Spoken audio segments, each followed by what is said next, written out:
எப்போ தாவேக்கா ஜெயிச்சு ஆட்சியை பிடிச்சதோ அன்னைக்கு வந்து அவர் மனசெல்லாம் லேசாக இருக்கும். இனி இந்த படத்தை யாராலும் தடுக்க முடியாதுங்கிற நம்பிக்கைக்கு அவர் வந்திருக்காரு. த்ரிஷாவுக்கும் விஜய் சாருக்கும் ஒரு நட்பு இருக்கு. அது அதை தாண்டியதா இல்லையாங்கிறத அவங்க தான் பொதுவெளியில் சொல்லணும். இல்லைங்க, ஜனநாயகன் தொடர்பாக விஜய் சார் எப்படி சைன் பண்ண முடியும்? அவர் சென்சார் ஆஃபீஸர் இல்லை. அந்த கான்வாயில் அவர் வர்றதே அப்படியே பேரழகாக இருக்கணும்.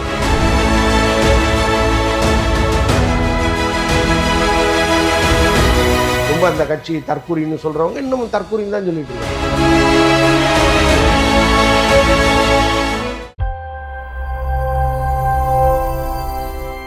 இன்னைக்கு நம்ம ஜனநாயகன் படம் எப்படா ரிலீஸ் ஆகும் அப்படின்னு சொல்லிட்டு எதிர்பார்த்து காத்துட்டு இருக்கிற மக்களுக்கு பிரபல ஜேர்னலிஸ்ட் அந்தனன் என்ன சொல்ல வராரு அப்படிங்கிறத நம்ம கேட்டு நிறைய விஷயங்களை தெரிஞ்சுக்கலாம். Hi sir. வணக்கம் சார். எப்போ சார் படம் ரிலீஸ் ஆகும்? அதுக்கான ஒரு பெரிய முயற்சி தொடர்ந்து நடந்துகிட்டே இருக்கு. ஓகே. ஆனால் முன்னே வந்து இந்த தேர்தல் ரிசல்ட்டுக்கு முன்னாடி ஒரு பதட்டம் ஒன்று இருக்கும்ல. இப்போ தயாரிப்பாளருக்கு ஒரு அடிவயிரெலாம் கலங்கியிருக்கும்.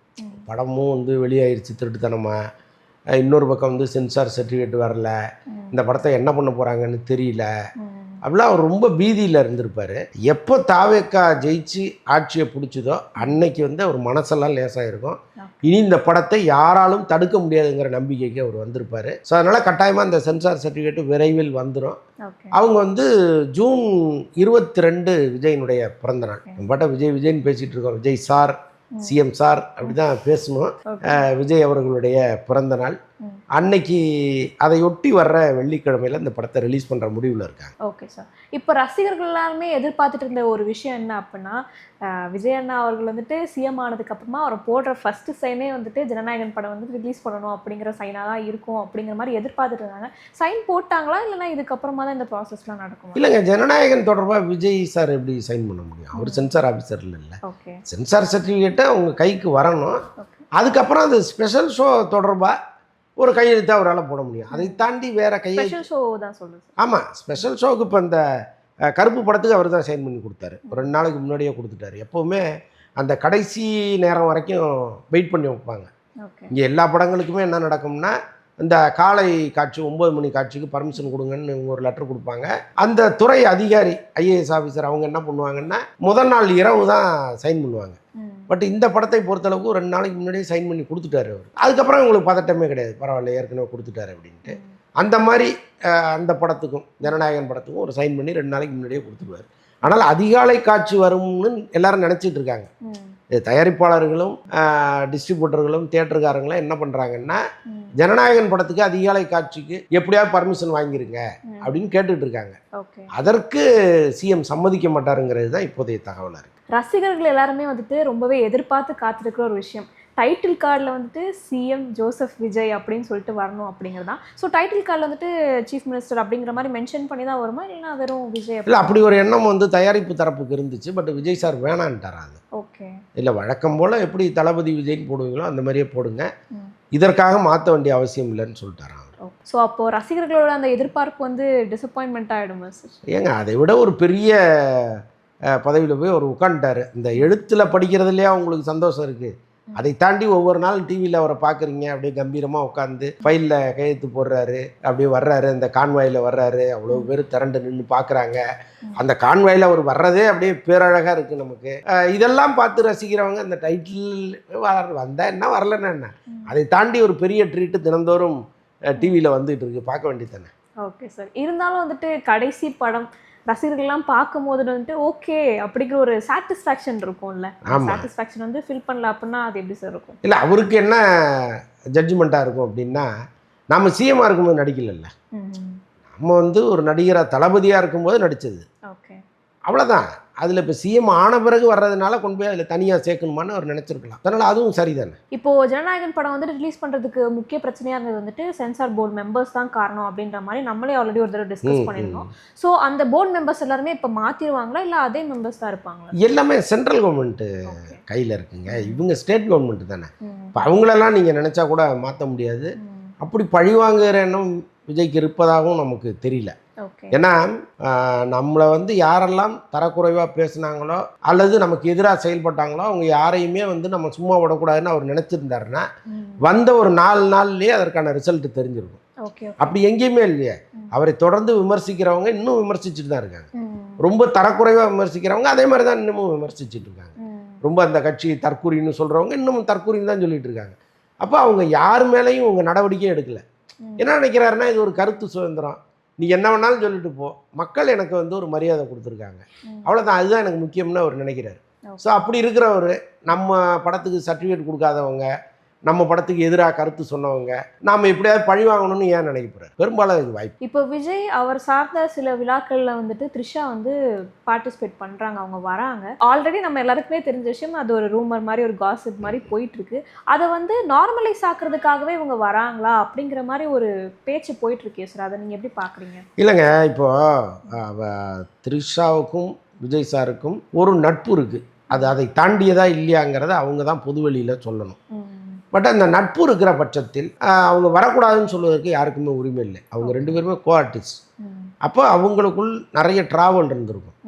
இப்போ கீர்த்தி சுரேஷ் கல்யாணத்துக்கு போகிறாரு, நண்பர்களோடு அவங்களையும் கூட்டு போகிறாரு. அவங்கள அவர் எந்த லிஸ்ட்டில் வச்சுருக்கிறாருங்கிறது நமக்கு தெரியல. ஆனால் நடுவில் வந்து ஒரு சர்ச்சை ஒன்று போகுது, அதற்கு பதில் சொல்ல வேண்டிய கடமை அவங்களுக்கு இல்லை. அது எப்படி சார் அவங்களுடைய கடமை? இல்லை, அது என்ன காரணம் அப்படின்னா, இப்போ நான் வந்து பத்திரிகை துறையில் இருக்கேன். நான் வந்து என் பத்திரிகை துறை சார்ந்த ஒரு பெண்மணியோடையோ அல்லது ஒரு நண்பர்களோடய நான் போகும்பொழுது அது வந்து பெருசாக உறுத்தலாக இருக்காது. அப்படி தானே அவர் நினைப்பார். என்னோட கோ-ஆர்டிஸ்ட்டு பல முறை நாங்கள் ஷூட்டிங்க்கு வெளியூர் போயிருக்கோம், வந்திருக்கோம், அந்த மாதிரி நான் அப்படி நினைக்கிறேன்னு கூட அவர் நினைக்கலாம் இல்லையா? ஸோ அவங்க மனைவி வேறு மாதிரி நினைக்கிறாங்க, அவங்க ஒரு வழக்கு போடுறாங்க, அவங்க ஒரு சில கருத்துக்கள்லாம் சொல்கிறாங்க. அது எல்லாமே வந்து இப்போ நீங்கள் பார்க்குற பார்வையோடு இருக்குது. பட் அவருக்குன்னு ஒரு பார்வை இருக்கும்ல, அது எந்த அளவோடு இருக்குங்கிறது நமக்கு தெரியாது. அது அவருக்கு தான் தெரியும். இதை வந்து இவங்களை ரிசப்ஷன் வரைக்கும் வர வைக்கிறதா அல்லது இன்னும் தாண்டி கிச்சன் வரைக்கும் அனுமதிக்கிறதாங்கிறது அவர் தான் முடிவு பண்ணணும். அப்போ அதுக்கு முன்னாடி நாம் ஒரு முன்முடிவுக்கு வந்து அதை ஒரு விமர்சனமாக பார்க்கறதுங்கிறது சரியாக இருக்காது. இப்போ வர்றாங்க, அன்னைக்கு பதவி இருக்கும்பொழுது வந்தாங்க, 5000 பேர் வந்தாங்க. அந்த 5000 பேரில் அழகான புடவை கட்டு வந்தது அவங்க, அவ்வளோதான். இதை தாண்டி அவங்க தொடர்ந்து எல்லா இடத்துக்கும் நாளைக்கு செக்ரட்டரியேட் வராரு, அவங்களுக்கு கூட வந்தாங்கன்னா நீங்கள் கேள்வி கேட்கலாம், இங்கே எங்கே வரீங்க அப்படின்னு கேள்வி கேட்கலாம். அங்கே வரலையே அவங்க. அப்போ ஒருவேளை வந்தாலும் அந்த கேள்வியை கேளுங்க, அதுக்கு பேசலாம். Okay sir. இப்போ வெறும் நட்பு தான் அப்படின்னு சொல்லி நீங்கள் சொல்கிறீங்க. இல்லை, நான் சொல்லலை, இருக்கலாம், அதை தாண்டியும் இருக்கலாம், நமக்கு தெரியாது. ஓகே, அதை அவங்க தான் உறுதிப்படுத்தணும் அல்லது சொல்லணும். அதுதான், அதுக்கு வந்து அவங்க ஒரு கிளாரிட்டி கொடுத்துட்டாங்க அப்படின்னா பேசுகிறவங்க வந்துட்டு பேசிட்டே இருக்க மாட்டாங்களா? அதுக்கு ஒரு ஃபுல் ஸ்டாப் ஏன் சார் இன்னும் வைக்காமே? நீங்கள் அவரை பொறுத்தளவுக்கு எதற்குமே அவர் பதில் சொல்ல மாட்டார். ரொம்ப முக்கியமானதுக்கு மட்டும்தான் அவர் பதில் சொல்லுவார். ஏன்னா இங்கே இருக்கிற இந்த வாடகை வாய்கள் தினந்தோறும் எதையாவது உளறிட்டே இருக்கும். எல்லாத்துக்கும் பதில் சொல்ல ஆரம்பித்தா நமக்கு வேறு வேலை பார்க்கவே முடியாதுங்கிறது அவருக்கு தெரியும். ஸோ அதனால தான் வந்து யார் வேணாலும் என்ன வேணாலும் சொல்லிட்டு போங்க, ரொம்ப அசிங்கமாக திட்டினவங்கள கூட அவர் மன்னிச்சுட்டு போகிறாரு.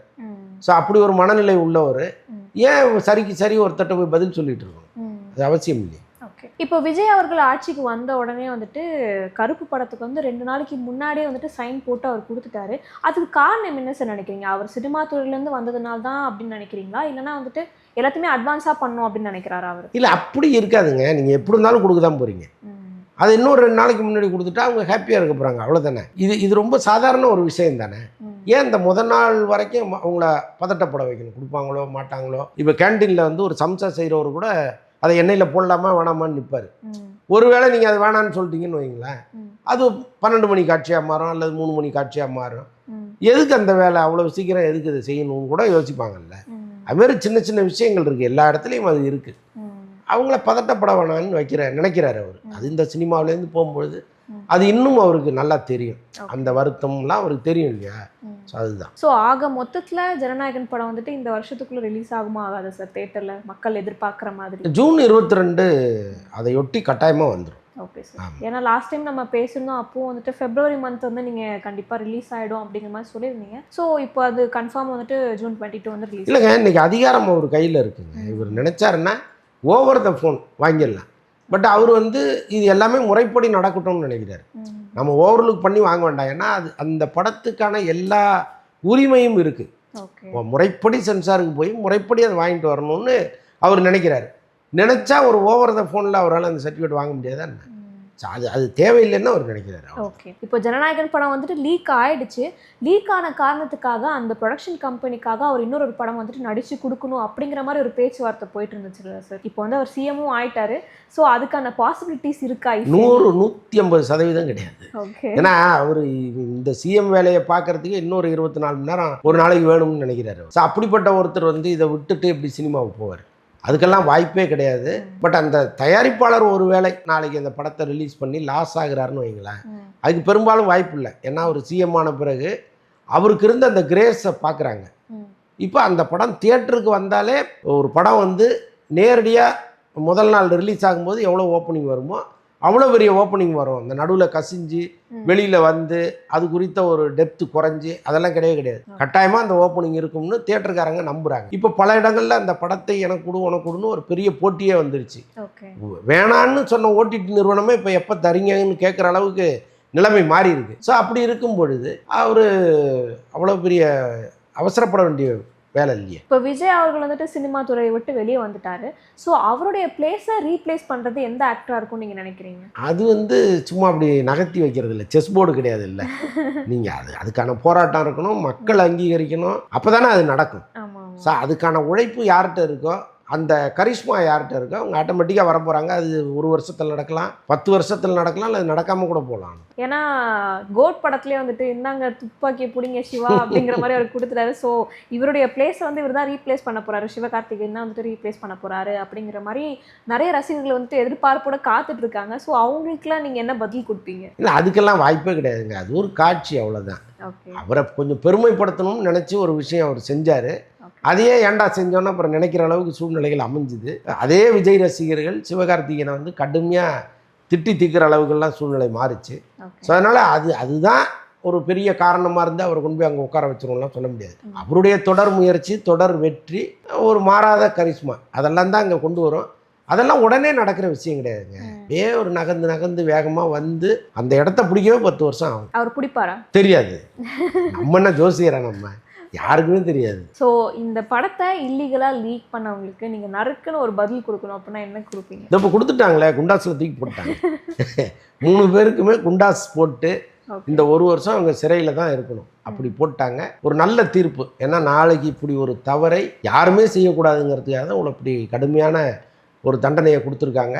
இதுக்கப்புறம் அவங்க சட்ட ரீதியாக போராடி ஜெயிச்சு வரணும். அது அன்னைக்கு ஒருவேளை இவங்க தான் இதற்கு காரணம் அப்படின்னு ரொம்ப உறுதிப்பட தெரிஞ்சதுன்னா அதற்கான தண்டனையும் அவங்க அனுபவிக்கணும். ஸோ அதனால் கட்டாயமாக அதை அனுபவிச்சுட்டு தான் வரணும். ஓகே சார், உங்களோட டைம் ஸ்பெண்ட் பண்ணி எங்கள் கூட இவ்வளோ நேரம் இவ்வளோ விஷயத்தை ஷேர் பண்ணதுக்கு ரொம்பவே நன்றி சார். நன்றி.